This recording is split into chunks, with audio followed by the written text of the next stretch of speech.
dette, c'est une prison spirituelle. Lorsqu'on contracte une dette, on doit avoir le courage de payer et d'honorer cela. Parce que c'est un engagement. Quand vous engagez votre vie dans ce que vous faites. Et par conséquent, même la Bible dit que votre oui soit oui. Voilà. Quand vous dites oui à quelque chose, donc il faut tenir compte aussi des conséquences liées à ce que vous faites. Et spirituellement, par rapport à la dette permet à une personne de se retrouver dans une prison spirituelle. Et aussi, si la personne qui vous aurait prêté cet argent-là est dans le mal, cette personne peut commencer à contrôler votre vie. Oui, contrôler votre vie sur le plan financier. Donc, vous ne donnez pas. Peut-être la personne peut faire semblant de ne pas mettre pression sur vous. Mais cependant, tout ce que vous faites, toutes vos activités et tout, vous vous rendez compte que vous n'allez pas de l'avant. Vous ne progressez pas parce qu'il y a une main noire qui vient réclamer, qui vient prendre dans votre compte. C'est que, donc, pour une dette, vous pouvez vous retrouver, vous perdez même 10 fois plus que ce que vous avez emprunté. Donc, il est vraiment très, très, très, très important à ce que les enfants de Dieu puissent comprendre l'impact spirituel de dette. Ça fait à ce que beaucoup de gens soient contrôlés financièrement. Et si nous revenons chez Dieu, vous devez savoir que une dette, c'est un engagement. Même Dieu lui-même n'aime pas de dette. Vous allez voir, Dieu a conçu un plan. Qui consistait par exemple à libérer l'homme. L'homme pour dire que l'homme doit sortir de l'emprise du diable. Bon, Dieu pouvait le faire sans passer par une autre formule. Il pouvait seulement ordonner par la parole. Il dit un mot et tout se termine par là. Mais Dieu a commencé par dire qu'il va libérer. C'est un engagement. Maintenant, comme cet engagement était lié, il y a quelque chose qui était lié à ça. Et nous voyons la Bible dit que le salaire du péché, c'est la mort. Donc, pour être libéré de la mort, il faut payer. N'est-ce pas? Il y a quelque chose qu'il faut payer. Dieu lui-même, au lieu de se limiter à la parole, ça m'a dit, donc, je vais libérer, car Dieu a tant aimé le monde, n'est-ce pas? Mais il fallait d'abord concrétiser cela en réglant quelque chose. Et Dieu a donné. Bon, Dieu a donné. Lui, Dieu, il donne pour tenir compte d'un engagement pris. C'est comme à l'église, quelqu'un qui fait un vœu. Non, je vais payer ceci, je vais payer. Mais au bout de compte, la personne ne fait pas ça. La personne fait semblant comme si cela n'existait pas. Donc, il y aura une réclamation. Même Dieu peut vous réclamer ça. Mais Dieu peut vous réclamer passant par une sécheresse financière. Il y a certaines personnes qui connaissent des blocages, une sécheresse sur le plan financier, juste le fait de n'avoir pas honoré leur engagement. Mais la Bible dit, ne permet pas à ta bouche de faire pécher ta chair ou ton âme. Donc, quand on prend un engagement vis-à-vis de Dieu, il faut savoir l'honorer. Parce que Dieu lui-même, quand il prend l'engagement, il honore. Parce que avant la mort de Jésus, quand nous prenons Jean 3,16, car Dieu a tant aimé le monde, il a donné, n'est-ce pas, son Fils unique. C'était avant la mort ou bien après la mort? Mais pour concrétiser cela, Dieu a payé en donnant ce Fils-là, concrètement, pour honorer sa parole. Donc, il faut savoir honorer sa parole. Mais cependant, si, Dieu qui est déjà spirituel, n'est-ce pas? Puis à partir de chez lui, il peut y avoir des conséquences. Maintenant, regardez quelqu'un qui n'est pas dans la spiritualité positive. Quelqu'un qui est trempé dans le mystique. Vous pouvez vous retrouver esclave en train de travailler pour lui, juste pour un $100 que vous aviez demandé.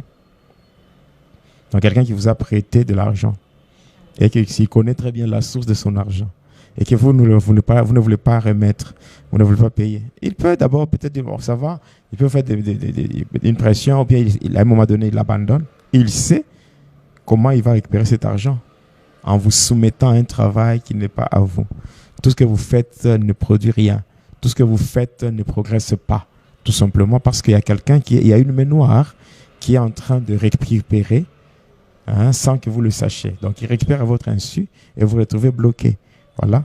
Je pense que hier, j'ai reçu un appel d'une maman qui voulait régler aussi un problème de dette, je l'ai encouragé à le faire. Je l'ai encouragé parce que quand on paye une dette, on sort d'une prison spirituelle. Voilà, merci. Pourquoi certains chrétiens ne prennent-ils pas en considération le fait de payer les dettes qu'ils peuvent avoir contractées envers des individus ou envers certaines personnes ou encore envers certaines entreprises et qui ont peut-être voyagé, qui sont allés au-delà de leur contrée et qui ont laissé ces dettes? Quel est le risque encouru du point de vue spirituel? Alors, sans plus tarder, pasteur, nous voulons un peu comprendre, est-ce qu'un chrétien peut-il perdre son salut à cause d'avoir contracté une dette? Que pouvez-vous nous dire à la lumière de la parole de Dieu? Merci pour la question. La réponse sera simple parce que dans la Bible, nous avons réponse à toutes les questions de l'existence de l'homme. Et lorsque nous ouvrons dans Romains au chapitre 13 et verset 8, nous lisons ce qui suit. Ne devez rien à personne, si ce n'est de vous aimer les uns les autres, car celui qui aime les autres a accompli la loi. Et comme je disais, c'est bizarre. Comment Paul commence au verset 8 en disant « Ne devez rien à personne ». Donc, en lingala pour le Congolais, « Kozalana nyongo ya mutute ». Donc, ne devez rien à personne. Pourquoi? Il dit, si ce n'est de vous aimer les uns les autres, car celui qui aime les autres a accompli la loi. Donc, cette loi, tu ne feras pas ceci, tu ne feras pas cela, les 10 commandements de Moïse, les décalogues. D'ailleurs, dans ce que j'aime dans Deutéronome, Moïse a même répété les décalogues, les 10 commandements. Voilà pourquoi on parle du décalogue, les décalogues répétés dans Deutéronome.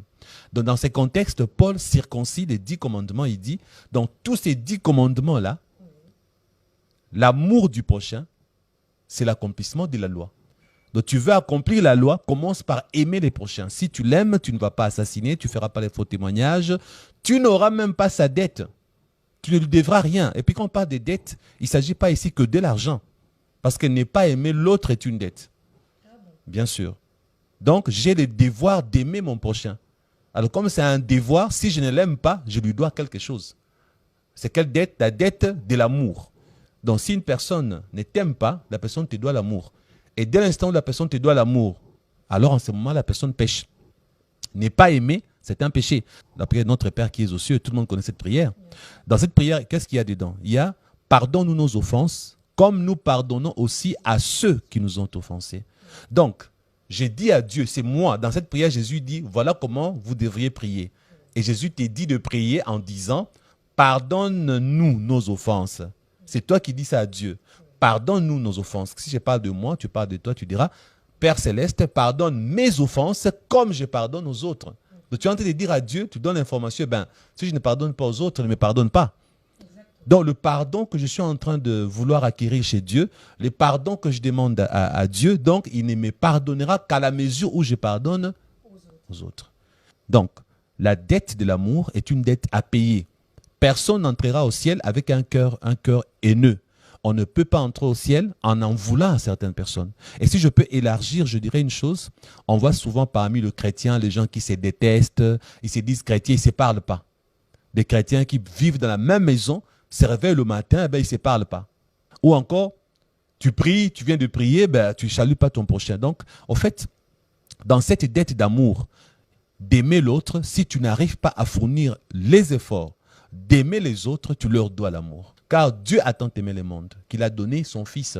Tout, c'est l'amour. Tout tourne autour de l'amour. Même les 10 commandements, c'est l'amour. Si tu as l'amour, tu accomplis la loi. C'est l'accomplissement de la loi. Donc, on dit, l'accomplissement de la loi, c'est aimer son prochain. Parce que dès l'instant où tu aimes ton prochain, les restes des commandements, c'est facile pour toi d'exécuter. OK? Alors, maintenant, si je peux encore élargir, ne devez rien à personne, maintenant dans les relations humaines. Paul a dit quelque part, je pense que le verset sera affiché, parce que je n'ai pas ça en tête. Là où Paul dit, mais il semble parmi vous, vous allez même, j'apprends que vous vous accusez, vous allez en procès. Alors Paul a dit quelque chose de très important que j'aime beaucoup. Paul dit, pourquoi ne supportez-vous pas quelques injustices? Donc là, il s'agissait des gens qui se revendiquaient des choses. Non, mais il me doit de l'argent, bon, il me doit ceci, bon, il me doit cela. Paul dit, si tu passes ton temps à revendiquer, tu vas même pécher. Si tu passes ton temps à réclamer, tu vas pousser. Qu'est-ce que tu vas te dire? Bon, il faut qu'on me rende justice. Tu vas porter plainte pour une dette financière. Pour la dette financière, il me doit $2,000, il me doit $3,000, il me doit $15,000, il me doit $500. Il ne veut pas me payer, je porte plainte. Donc, avant de porter plainte, ton cœur est blessé. Ton âme est dans la tristesse, tu es en colère, alors tu pars porter plainte avec, vous savez, en Afrique, en Afrique, vraiment, c'est du n'importe quoi. Donc, il suffit de corrompre un juge, corrompre un procureur, bon, bref, c'est la corruption. Donc, tu ne peux pas aller en procès contre ton frère, contre un bien-aimé, sans pour autant qu'il n'y ait la corruption, que tu triches, que tu mentes, et ainsi de suite. Alors, Paul trouvait que non, si ces mondes, les avocats de ces mondes, les juges de ces mondes ne peuvent pas rendre justice comme il se doit, Paul dit, pourquoi ne supportez-vous pas quelques injustices? Quand il te dit à toi de supporter, il a en tête te dit que si tu supportes, il y a un juste juge. Lui, il venge. Notre Dieu est un Dieu qui venge. Alors, si déjà Paul dit, ne devez rien à personne si ce n'est de vous aimer. Cela veut dire qu'il te dit à toi, si tu veux être exemplaire, les autres peuvent avoir la dette, ils peuvent te devoir l'amour, ils peuvent te devoir l'argent, mais toi, si tu veux être conforme à la parole de Dieu, ne dois rien à personne si ce n'est d'aimer ton prochain. Et si tu aimes ton prochain, tu seras mal à l'aise lorsque tu sais que tu lui dois de l'argent. Tu seras tellement mal à l'aise, tu ne vas même pas dormir parce que tu dis, mais pourquoi mon frère a besoin de son argent, je dois payer, tu seras mal à l'aise. Mais nous avons aujourd'hui des gens qui se disent chrétiens, mais ils te doivent de l'argent, mais ils s'en foutent. J'ai quelqu'un qu'on m'a présenté un jour par un directeur général d'une grande entreprise. Il voulait que je puisse l'aider et ces messieurs s'appelaient... Bon, il est pasteur. Il s'est permis de venir prendre chez moi $13,000 pour investir et commencer une affaire. Eh ben, recommandé par un DG, un homme important, dont j'avais vraiment du respect. J'ai accepté, je lui ai donné $13,000. Et la personne est partie, a fait son business parce qu'il devait me les restituer et puis il ne voulait pas payer. $13,000. Il ne voulait pas payer, mais pasteur avec une église, beaucoup de membres. D'ailleurs, bon, ici, il ne s'agit pas du satanisme. Moi, j'aimerais même citer son nom si vous me le permettez. Non, merci. Non, je ne vous permets pas de citer son nom. Voilà, on m'interdit de citer son nom, mais moi, je veux bien citer son nom. Non. Si vous m'appelez en privé, je citerai son nom. Je vous dirai de qui il s'agit en privé. Donc, si vous m'appelez, je vais vous donner son nom. Donc, il a une église. Mais cet homme, $13,000, il ne voulait pas payer. J'ai appelé les DG de cette grande entreprise. J'ai dit, tu me l'as recommandé. J'ai donné 13 000, il ne veut pas remettre. Il a fallu qu'on lui fasse pression avant qu'il me paye. Et malgré la pression, il n'a payé que. Sur les 13 000, il a payé 11 000. Très difficilement, il est resté avec la dette de $2,000. Alors, je me suis mis à réclamer cet argent. Vous savez qu'est-ce qu'il va me dire? Il commençait à me rappeler mes péchés. Ben, toi aussi tu pêches. D'ailleurs, toi aussi tu pêches. Tu avais fait tel péché, tel péché. J'ai dit, bon, supposons que le péché que tu dis là est vrai. Supposons que j'avais menti comme tu dis. J'ai mes péchés, donc je ne peux pas te jeter la pierre. Mais ici, il ne s'agit pas de pécher des gens ici. Tu me dois de l'argent, tu dois payer. Même si je suis pécheur, qu'est-ce que mes péchés ont à voir avec la dette? Qu'est-ce que mes péchés ont à voir avec l'argent que tu me dois? Je lui ai dit, mais ça n'a pas de sens. Tu me reproches mes péchés. Ça, c'est mes péchés. Toi aussi, tu es pécheur. Il ne s'agit pas de mes péchés, il ne s'agit pas de tes péchés, il s'agit de la dette. Paye mon argent. Il a refusé catégoriquement. Et je me souviens lui avoir dit, je vais donner ces passages de Romains 13, 8 qui dit, ne devez rien à personne si ce n'est de vous aimer. Je lui ai dit, comme tu me dois, devant Dieu, je lui ai dit, je te réclamerai toujours mon argent. Mais tant que tu refuseras de payer, sache qu'avec moi, tu n'es pas en paix avec moi. Parce que la Bible dit aussi que soyez en paix avec tous, si cela ne dépend que de vous. Ce que vous êtes censé savoir, vous qui me suivez en ce moment, c'est qu'il peut arriver que vous soyez en conflit contre quelqu'un. Vous êtes en conflit avec quelqu'un. Pourquoi? Parce que le conflit ne dépend pas de vous. Il y a des frères à problème. Il y a des bien-aimés qui sont conflictuels. Toi, tu veux être en paix avec lui, mais lui, il ne veut pas être en paix avec toi. Il est toujours une machine à problème. Il est une industrie à problème. Il crée des problèmes, il fabrique les problèmes comme l'usine de Pepsi et de Coca-Cola. Alors en ces moments-là, comme cette histoire ne dépend pas de toi, la Bible dit, soyez en paix avec tous, si cela ne dépend que de vous. Alors, si ça dépend de moi, je suis en paix avec toi. Mais si c'est toi qui détruis la paix entre nous deux, ça ne dépend pas de moi. En ce moment-là, moi, je ne pêche pas. C'est toi qui pêches, toi qui crées le conflit. C'est toi qui pêches, toi qui fabriques le conflit. Parce que ne soyez pas culpabilisés si quelqu'un crée des conflits et vous vous dites non, voilà, je ne suis pas en paix avec lui. Parce que j'ai entendu beaucoup de gens dire, on m'a dit que j'allais demander pardon, même si c'est moi qui ai raison. Je demande seulement pardon. Non, non. Si tu sais bien que c'est la personne qui t'avait provoqué, tu es en conflit parce que c'est lui qui a fabriqué son conflit. Tu n'as pas à lui demander pardon, c'est à lui de venir te demander pardon. Bien des fois, on n'a pas bien enseigné les gens. Parce que soyez en paix avec tous si cela ne dépend que de vous. Si ça dépend de moi, je dois être en paix avec toi. Je dois te demander pardon. Je t'ai fait du mal, pardonne-moi. C'est comme les bien-aimés ici, qui est pasteur d'une église et qui ne paye pas mon argent. C'est lui qui n'est pas en paix avec moi. Si ça ne dépend que de moi, je suis en paix avec lui. Parce que je l'ai aidé, je l'ai financé. Il a commencé une affaire avec l'argent que je lui ai donné. Maintenant, comme si je ne l'aimais pas, je n'allais pas lui donner cet argent. Le fait que je lui ai donné, ça veut dire que je l'aimais. Alors maintenant qu'il ne paye pas, il est en conflit. Donc ce n'est pas à moi de lui demander pardon. C'est à lui de me demander pardon et de payer ma dette. Maintenant, vous savez, lorsque nous ne mettons pas en pratique la parole, la Bible dit, mettez en pratique la parole de Dieu et ne vous bornez pas à l'écouter. Lorsque tu ne mets pas en pratique la parole de Dieu, tu te bornes à l'écouter, eh bien, tu pèches. L'important n'est pas de savoir. Beaucoup de gens disent, mon peuple périt faute de connaissances. On commence à mal interpréter ça. On pense quand on dit que non, mon peuple périt faute de connaissances, eh bien, la connaissance sauve. C'est faux. La connaissance ne sauve pas. La connaissance ne sauve pas parce que Satan a la connaissance. Satan connaît la Bible de A à Z. Satan connaît tout le verset biblique par cœur. Satan peut te réciter la Bible. Le sataniste ont même des Bibles, ils lisent. Pasteur Jonas vous l'a dit, non? Il y a des Bibles qu'ils lisent là-bas. Ils ont même l'étude biblique. C'est fascinant ça. Donc, dans le monde des Satans, les satanistes ont des études bibliques. Ils ont même des Bibles qu'ils utilisent. Ils apprennent la Bible parce que Satan enseigne aussi la Bible aux satanistes. Bien connaître la Bible, pardon, pour mieux combattre le chrétien. C'est ça la devise des Satans. Vous êtes censé bien connaître la Bible pour mieux combattre les chrétiens. Mais la connaissance de cette Bible, qu'est-ce qu'ils font? Ils inversent avec des procédés magiques et sataniques le même verset que nous lisons. Quand eux, ils vont vous prêcher, ils vont sortir autre chose de ces versets. Une autre explication, une autre chose qui n'est pas la révélation de la parole de Dieu. Ils vont tordre le sens des Saintes Écritures. C'est ce qui fait qu'aujourd'hui, avec la même Bible, on gagne les âmes pour qu'ils aillent au ciel. Avec la même Bible, on perd aussi les âmes avec les doctrines des démons. On enseigne des faussetés, des choses que les diables inspirent parce que ceux qui sont des satanistes, aujourd'hui les faux pasteurs qui servent Dieu, ces faux pasteurs-là, ils reçoivent des choses terribles de la part de Satan, des inspirations démoniaques et diaboliques. C'est comme cet homme qui avait vendu le macaron prophétique. Le macaron prophétique, c'était du satanisme. Les gens achetaient $5 d'acheter le macaron prophétique. Tu achètes le macaron, tu as ton numéro, il va t'appeler par ton numéro pour prophétiser. C'était du satanisme.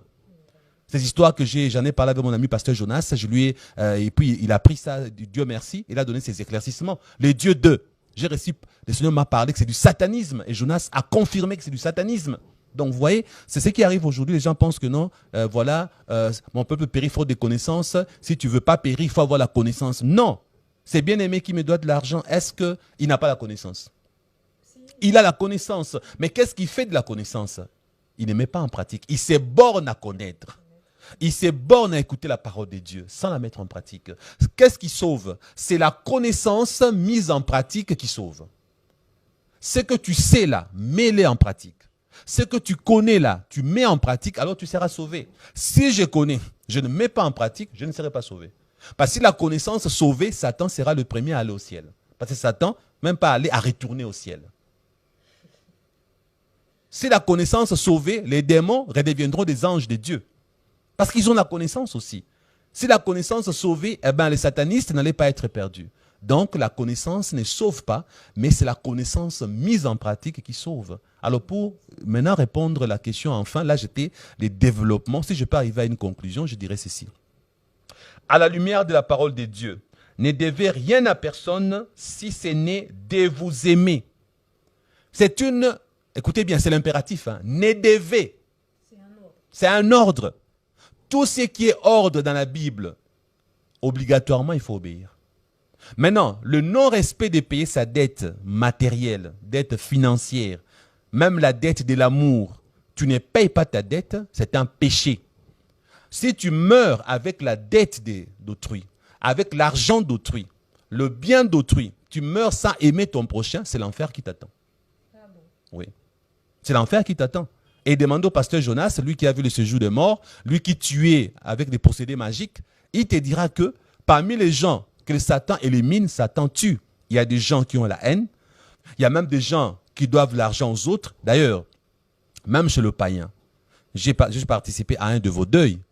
Je suis allé à un de vos deuils. Et qu'est-ce que j'ai vu là-bas?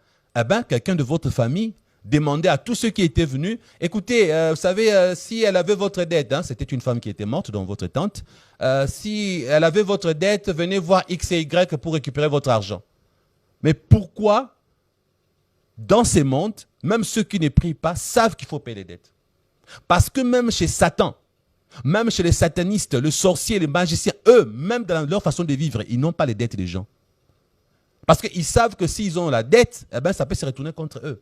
Un sataniste sait que si je dois l'argent à un autre sataniste, eh ben, si je ne paye pas, devant Satan, il y aura procès. Parce qu'eux aussi, ils ont leur conflit interne qu'ils vont souvent résoudre là-bas. Souvenez-vous de Jonas qui vous a dit que il avait 8 ans ou 9 ans, quelqu'un s'est plaigné contre lui chez Satan pour qu'on le tue. Après procès satanique là-bas, Satan a décidé que l'inverse soit fait. Tu te souviens? Donc, si chez Satan, il y a aussi des conflits, les règlements de compte, et Satan peut trancher en faveur d'eux et en défaveur d'eux, et maintenant, à combien plus forte raison chez Dieu? Donc, Dieu n'accepte pas que les gens soient en conflit. Dieu n'accepte pas que les gens meurent avec les dettes d'autrui. Donc, si tu ne payes pas ta dette, tu meurs. Moi-même, je me souviens un jour dans l'entreprise où je dirigeais, quand je dirigeais une entreprise, je ne cite pas le nom, il y a quelqu'un qui connaissait, c'est pasteur Christian Ben, j'ai confiance en lui. La personne est venue investir l'argent. Et le peu d'argent qu'il avait investi, c'était $2000. Et puis un jour, quand je quitte l'entreprise, je pars à l'étranger. Des années plus tard, le Seigneur est venu me voir et dit, mais Christian, si tu meurs, tu pars en enfer. Je dis, pardon, pourquoi? Ben parce que tu as la dette d'autrui. Je dis au Seigneur, mais j'ai la dette de personne, moi. Il dit, non, tu as la dette d'autrui. Et ça, c'est pas, écoutez-moi bien, le Seigneur me dit, Christian, si tu meurs, tu iras en enfer parce que tu as la dette d'autrui. Je dis au Seigneur, mais je ne me souviens pas. Il dit, mais attends, il y a quelqu'un qui prie contre toi nuit et jour. Écoutez-moi bien. Le Seigneur me dit, Christian, il y a quelqu'un qui prie contre toi nuit et jour. Il t'accuse chez moi parce que tu lui dois de l'argent. Et le Seigneur, mais Jésus, me donne le nom de la personne. Et je me suis rappelé, mais tiens. Et puis j'ai fait la tête, mais non, je n'ai pas sa dette. Parce que son argent, la personne l'avait investi dans l'entreprise. Moi, j'étais le directeur général. Son argent, ce n'est pas à moi qu'il a donné. Hein. Ce n'était pas pour que je m'en sers. C'était l'argent. Le Seigneur m'a dit, écoute, cette personne, avant de venir avec son argent, t'avais appelé au téléphone. Hein. Cette personne est venue parce qu'il avait confiance au pasteur Christian Ben. Cette personne, puisque tu étais un homme de Dieu, il a dit, je peux investir mon argent là-bas parce que c'est un homme de Dieu. Lorsqu'on va dans une entreprise, là où l'homme de Dieu est directeur général, alors il est venu dans sa tête, ayant confiance en toi, et a investi son argent. Bien-aimé, j'ai compris ce jour-là que j'ai toujours dit aux gens, bon, vous savez, pasteur Jonas, quand Jésus est venu les ressusciter là-bas, les prendre dans un séjour de mort, il a été trop gentil avec lui. Il a fermé les yeux sur ses péchés, les assassinats, les tueries, tout le péché que Jonas avait commis. Lui-même, d'ailleurs, il dit que le mal qu'on lui fait aujourd'hui, il dit c'est minime parce que lui, il a fait pire. C'est vraiment la grâce. C'est vraiment la grâce, comme il dit lui-même. Alors, moi, j'ai dit, Jésus a été clément avec lui. Parce qu'avec moi, je dis, mais Seigneur, toi, tu viens, au lieu de venir me faire des révélations, genre, il y a un pays qui aura un tremblement de terre, des révélations que Donald Trump, je ne sais pas qu'est-ce qui va lui arriver, des révélations sur des choses époustouflantes. Comme ça, je vais épater les gens, je vais amuser la galerie, je vais passer à la télé, je vais bombarder des révélations. Toi, tu viens là pour me dire que j'ai la dette d'autrui. Si je meurs, je pars en enfer. Mais c'est quoi ça? C'est quoi? C'est quel genre de révélation? Mais j'ai béni Dieu, hein, parce que le Seigneur Jésus m'a toujours dit, Christian, la première âme que tu as à sauver, c'est ta propre âme. Tu n'as pas à chercher à sauver l'âme de X, l'âme de Y. Commence par sauver ton âme à toi. Donc, le premier chrétien que je me dois de gagner, c'est moi-même. La première âme que je me dois de sauver, c'est mon âme à moi, c'est ma propre âme. Ça, c'est ce que Jésus m'a appris. C'est ainsi que la plupart des fois, dans les révélations que Jésus me donne, la majorité des révélations, c'est sur moi-même. Et parfois, c'est contre moi-même. Il me parle contre moi pour que j'arrange ma conduite et mon comportement. Alors ces jours-là, il m'a dit, j'ai compris les détails. Donc cette personne, en priant, dans sa prière, il disait à Jésus, regarde, si je n'avais pas confiance en lui, je ne serais pas parti là-bas déposer mon argent. Cet homme-là me doit. Et Jésus m'a dit, paye. Et je me souviens avoir commencé le processus de restituer l'argent d'autrui. Pourquoi? Parce que si je meurs avec ça, eh bien c'est la perdition. Mais je vous dis simplement que si vous avez la dette d'autrui, il faut la payer. Ne pas payer une dette est un péché parce que la recommandation est ne devez rien à personne si c'est né de vous aimer les uns les autres. Et puis c'est bizarre. Moi qui vous recommande de payer vos dettes, mais j'ai commencé à payer moi-même ma propre dette. Je ne parle pas des dettes, mais une dette que j'avais oubliée, pour moi, ce n'était pas ma dette. D'ailleurs, techniquement parlant, ce n'est pas ma dette. Mais pour Jésus, c'est ma dette. Parce que les lois divines ne sont pas conformes aux lois humaines. Si la loi des hommes te dit que tu as raison, la loi de Dieu te dira que tu as tort. Regardez, aujourd'hui, on légalise l'avortement dans certains pays. On légalise l'homosexualité dans certains pays. C'est devenu légal. Mais ce n'est pas parce que vous avez légalisé l'homosexualité que devant Dieu, c'est devenu une sainteté. Ça reste un péché, une dépravation des mœurs et une cérémonie, une rituel satanique, comme dit Jonas. Donc, pour finir, je dirais que payez vos dettes, ne devez rien à personne si ce n'est de vous aimer les uns les autres. Merci, pasteur. Aussi, une autre question serait au sujet de la dîme. Est-ce qu'un chrétien qui ne paye pas sa dîme peut se retrouver être perdu à jamais pour n'avoir pas payé sa dîme? Ici, il faut premièrement définir d'abord la dîme, c'est quoi? Si la dîme n'avait pas de valeur, pourquoi est-ce que le diable peut la classer dans ses commandements?